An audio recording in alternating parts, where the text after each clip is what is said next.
My name is Victoria Winters. An attempted murder has made the house on Widow's Hill the center of a web of confusion. A web that tugs on many people and draws them closer to its core.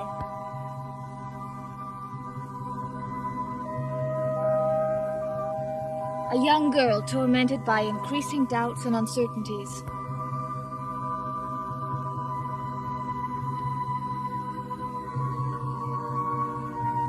A man wavering between the opposite poles of instinct and fact. Yeah, Maggie. Well, hello, Mr. Carter. Well, how's the police force today? Its feet hurt. Well, what can I do for you? We got a lunch special. It's lobster roll, coleslaw, No fried sale, potatoes. Maggie. I'm looking for Bert Devlin. You haven't seen him, have you? Why? Well, I haven't seen him since he came to town. I'd like to say hello, that's all. Did you try his hotel room? He's not there. You haven't seen him, have you, Maggie?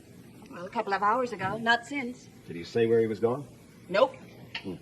Mr. Carter, do you always go around chasing people just to say hello? If he comes in, Maggie, tell him I'm looking for him, all right? I'll be in the hotel lobby. Mr. Carter, would this have anything to do with that automobile accident? I'll be in the lobby.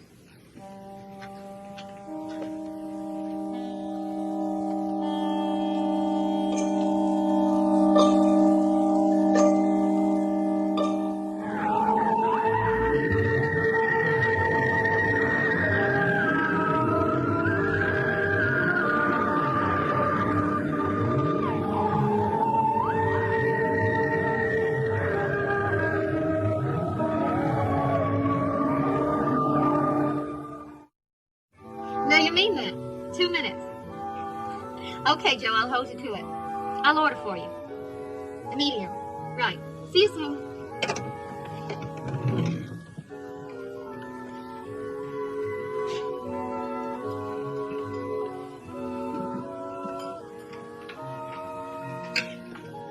Hello, Maggie. Hi. See that table over there? You mean the one that shows where you spend all your money?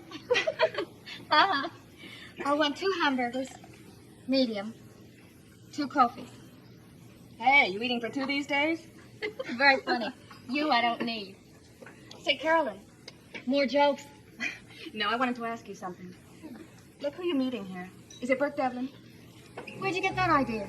Well, I know you were with him last night. Doesn't everybody in this town know everything I do? Well, my dad told me. But the constable was here just a while ago. He's looking for Bert. Oh, Well, I don't know what it's about, but I know what it's about, Maggie. Remember, medium on the hamburgers.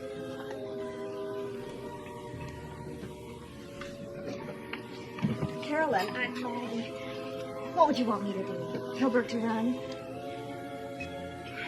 What are you so interested in him for, anyway? I didn't know you knew him that well. Well, I don't know. It's just... Well, it's my father. You lost me. Well, it doesn't matter. No, wait a minute. What's the connection between your father and Bert? Well, he used to pose for my pop when he was a kid. You know, before he went to prison. Well, as a matter of fact, Bert just asked my pop to do a portrait of him. Oh? Well, he's not meeting me, but Joe Haskell is, and he doesn't have much time for lunch. Carolyn, in the row between your uncle and Bert, was my dad's name ever mentioned? Why should it be? Well, there's really no reason. I was just wondering. Well, here I am. Where's my lunch? Hi, honey. Hi. Come on, let's get the show on the road, Maggie. I've got exactly 45 minutes. Oh, it's my fault, Joe. I was gabbing. Coming right up. Now, what was all the important talk about? Bert Devlin. And the constable.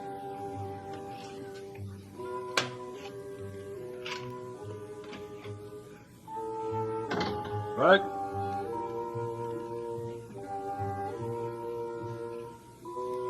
How are you, Bert?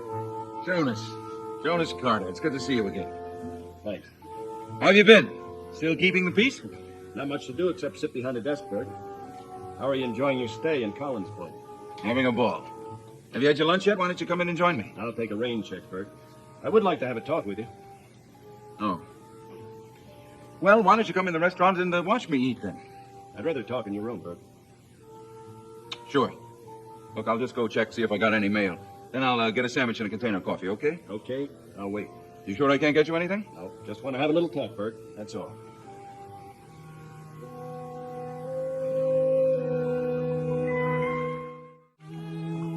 Well, there you are. 2 hamburgers, medium. Took a while, but it's worth waiting for. Thanks, man. Okay, now tell me, when did your uncle decide to call the police? This morning. I'm hungry. You think Devlin was responsible for the accident? Look, Joe, do me a favor. Let's not talk about it. I'm sick and tired of the whole thing. Including Devlin? Especially Devlin. Good. Maybe you'll talk about us. I was looking at boats this morning. Of course you were. You worked at the fishing fleet. Not your mother's boat, idiot. A boat. I got up at 6 o'clock. I went down to the yard. Carolyn, there's a honey there. About 20 years old, but in great shape. Well, it needs some work, but it's just what I've been looking for. Can you afford it? That's the point. I may be able to afford it in just a couple of months. Oh, I thought you said it would take at least another year to get enough money for the down payment. Maybe it can happen sooner. There's another fellow down at the plant, Jerry Gerst. I don't think you know him. Anyway, Jerry's got the same idea I do, to get his own boat and be his own boss. What about him? Well, Jerry and I got to talking, and the thing is this. If we go in on this together, if we pool our money, we'll be able to get a boat in a couple of months. Well, that sounds marvelous. If you can trust him. Oh, Jerry's a great guy. You like him. He's a lot like me. There's only one difference. He married his girl. Now look, Joe. Okay. I know you don't want to talk about getting married. Oh, well, Joe, I can't even think about it. Especially now with all that fuss going on up at the house. That's between your uncle and Devlin. Now, what's that got to do with you? Joe, I've asked you not to pressure me. Please don't. Yeah, I'm getting a little fed up with it myself. Bert, did you come to the hotel? Oh, hi, Maggie. How about fixing me a ham and cheese and a container of coffee, black to go, huh? Well, the constable was looking for you. That's so, huh? Well, probably went to sell me a couple of tickets to the bazaar. Well, I don't think that was it, because he's... Maggie, let's have a good one, huh? You stick to fixing my sandwich, and I'll take care of my life of crime, all right?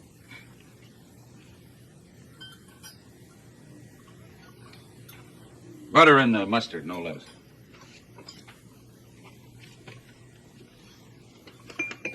Hi, kids. How's the good life? Hello, Bert. If you want to join us, the answer is no. Well, that's not very friendly. I didn't mean it to be friendly. How's your uncle this morning? Much better. What do you want, Devlin? Joe, I just wanted to know how long you two expected to be here, that's all. And why? Joe will be going back to his office in about a half hour. What about you? I'm going home. Half hour, huh? Okay, thanks.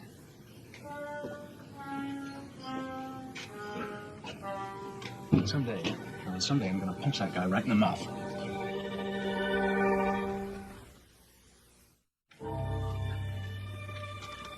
You sure you're not hungry? I'd be glad to split this with you. No, I'm fine, thanks.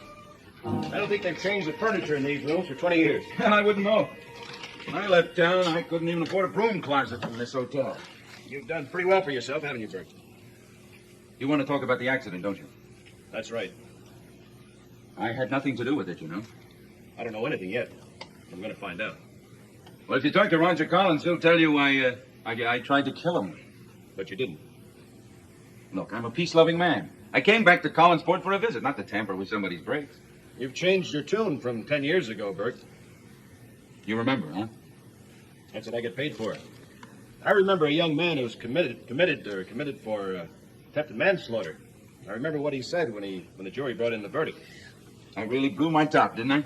Quote, "I'll get you, Collins, no matter what I do. You'll be sorry you ever took that witness stand," etc., etc. You threatened to kill him, Bert. I would have done it 10 years ago. Not today. No grudges? Well, I wouldn't say that exactly. But I don't want to kill him.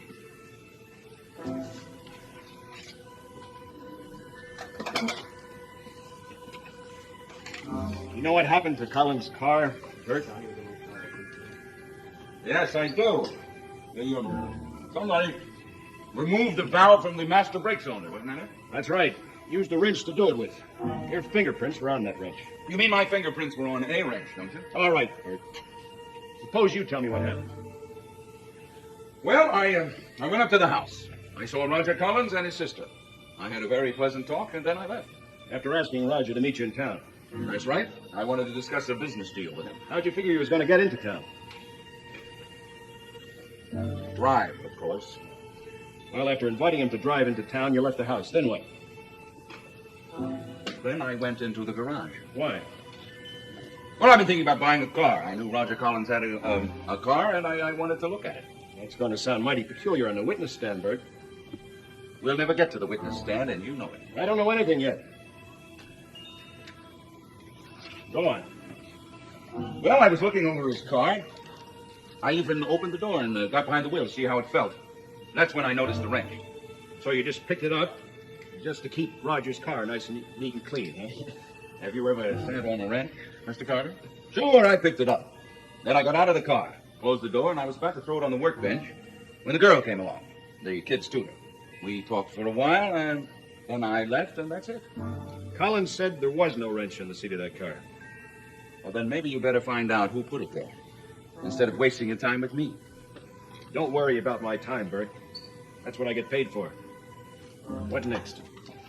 Well, then I came back here, changed my clothes, had something to eat, and then I went over to the Blue Whale to wait for Roger to show up. And who couldn't make it because he was being dragged out of that wreck.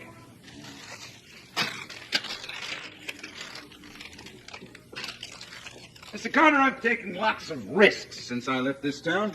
That's how I made my money. Taking risks. One thing I never did was place a bet on a dead horse. I'm just a country boy, Bert. You'll have to translate that one. Well, do you think I would jump into a river if I knew I couldn't swim? Just think about that. Suppose I wanted Roger Collins dead.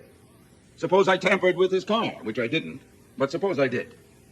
And there I was, standing in the garage with a wrench in my hand, and someone comes along and sees me. You think I'd be stupid enough to go through with it? There wasn't much else you could do. Oh, come on, Constable. You're not that much of a country boy, I know that. I'd have told Roger not to come into town. I'd have tried to find some way to put the valve back. But one thing I wouldn't have done is come back here and wait for you to come up here and ask me questions. Do I worry you that much, Bert? You don't worry me at all. But I'm up to here with all these accusations. I didn't come back to Collinsport for that. What did you come back for? Certainly not to commit a murder. That's no answer, Bert. You told me why you didn't come back. I want to know why you did. Well, back to the old grind. Joe, I'm sorry. What for? Oh, I think I spoiled your excitement a little. About the boat, I mean. Oh, I mean, that's an old story and I'm used to it. It's the new ones that needle me. Like what? Well, like a fella named Devlin. Joe, you're letting him bother you too much. He's not that important, believe me. Look, right now, I don't have much use for Burke, so... Here's your change, Joe. Oh, thanks, Maggie. Say, were you two just talking about Burke? Well, what about it? Oh, nothing. Except he just phoned. He said he'd like to have Carolyn drop up to his hotel room for a few minutes. You what? Don't worry, Joe. There's a chaperone. The constable. This started having you drop up here like this was Bert's idea, not mine. I see no reason in involving you in any of this. We all need our evidence, Mr. Carter. You have your fingerprints. I have Carolyn. I don't understand. Mr. Carter and I were discussing the reasons I came back to Collinsport. I told him it was a pleasure trip. It had nothing to do with harming your family. As a matter of fact, I didn't expect to see your family at all. You were there. Sure, I was there. But the idea was not my own. Ask Carolyn. Now, she's a member of that family. That family that I'm supposed to be planning to ruin. Do you think she would lie for me? Would you, Miss Stoddard? Certainly not. Carolyn, just before you took me up to Collinwood, did you come here to see me? Yes. Had I asked you to come? No. She just walked in. Unplanned. Uninvited. Isn't that right? Yes. At the end of your visit, how did you get home? You drove me. At whose suggestion? Mine. Why don't you tell the constable what I said when you made that suggestion? Well, you said you didn't think it would be a good idea, that my family wouldn't want to see you, and you felt it would be better if you stayed away from them while you were in town. But I did go up to Collinwood with you, didn't I? As Mr. Carter says, I was there. Why don't you tell him why I went with you? I insisted. I said I wouldn't leave unless you went with me. I wish I'd never asked you. At the moment, so do I. No master plan, Mr. Carter? Carolyn insisted I go up to Collinwood, and that's the only reason I went. Not to try to harm Roger Collins. Well, it's all very neat, Bert. Well, it doesn't prove a thing. Neither does anything that you have. Look, I came to Collinsport for a visit, period. And right now, I wish I could get out of here as fast as I could. Well, I wouldn't go away for a while if I were you. Are you going to arrest me? No, I wouldn't take any sudden long trips. You coming, Miss Stutter? No. I want to talk to Burke.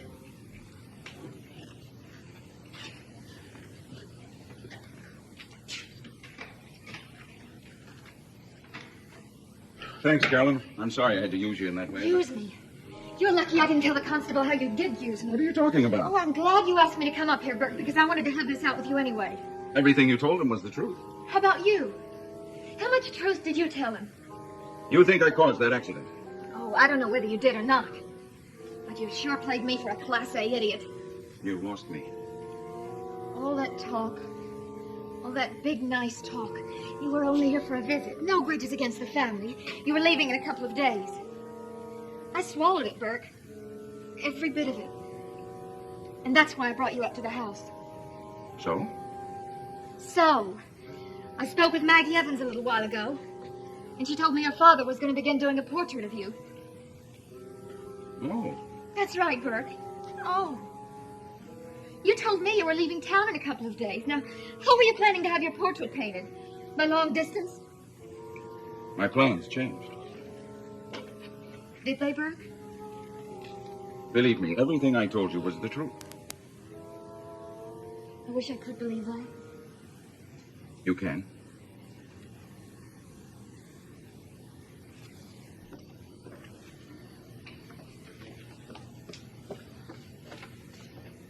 Burke, tell me the truth.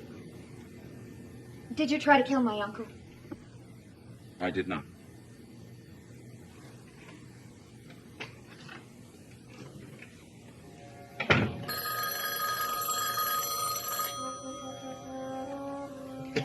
Hello? Yes, this is Devlin.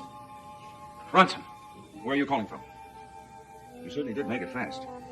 No, I don't want you to come here. It might be too risky. Look, check into a hotel in Bangalore, and I'll get down there as soon as I can. Did you bring everything I asked you for?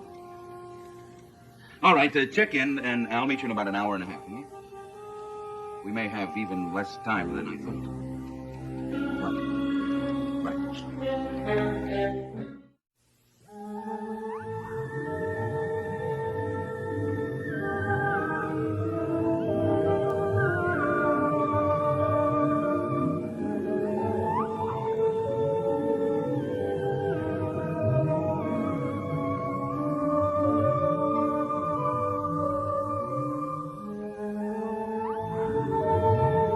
Where the Action Is made its debut 1 year ago with top recording stars performing Where the Fun Is. Coming on for a real good time next here on ABC.